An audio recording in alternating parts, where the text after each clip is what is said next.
Aceh memiliki beragam seni budaya yang luar biasa, baik dalam bentuk tarian, alat musik, seni kerajinan, maupun seni bertutur dalam bentuk sastra lisan dan tulisan.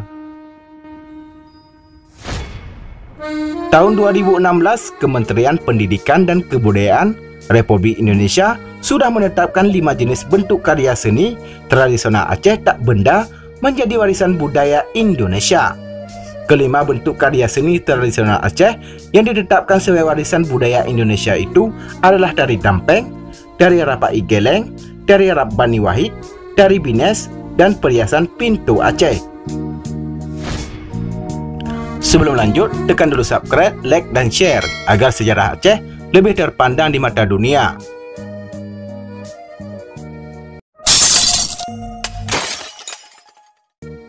Dari kelima jenis karya seni tradisional Aceh yang ditetapkan oleh Kemendikbud tersebut, ternyata sebagian besar berasal dari seni tari.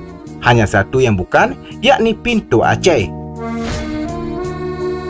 Perhiasan pintu Aceh ternyata merupakan satu perhiasan tradisional Aceh yang sangat terkenal, yang tak hanya di Aceh itu sendiri, namun juga sudah sangat masyhur di pasaran perhiasan nasional dan mancanegara.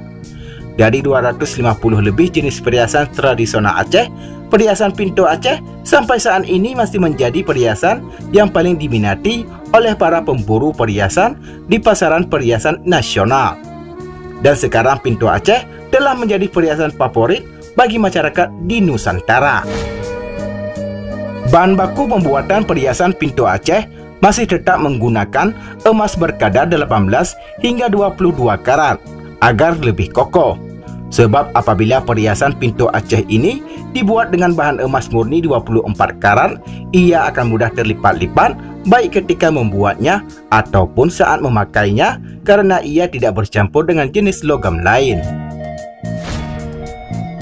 Berbicara mengenai sejarah awal munculnya perhiasan pintu Aceh, perhiasan motif pintu Aceh ternyata sudah muncul pada tahun 1926. Ketika pemerintah kolonial Belanda di Kutaraja, sekarang disebut Banda Aceh, menyelenggarakan seteling atau pasar malam terbesar yang digelar di lapangan Belang Padang. Di pasar malam tersebut, pihak Belanda memberi kesempatan kepada para pengrajin emas dan perak untuk membuka standnya guna memamerkan hasil kerajinan serta karya keterampilan tangan mereka.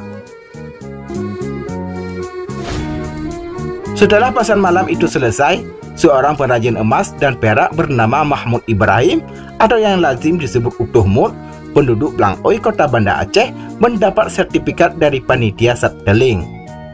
Karena kemahiran dan keterampilannya dalam seni tempa emas, para pejabat Belanda dan keluarga mereka sering memesan atau membeli berbagai jenis perhiasan tradisional Aceh pada Utuh Mut. Sebagai seorang pengrajin perhiasan emas, Utuh Mut yang mengantongi sertifikat bergengsi dari pemerintah Belanda itu pada tahun 1935 telah menciptakan sebuah perhiasan baru, yaitu pintu Aceh yang motifnya diambil dari bangunan pintu kop.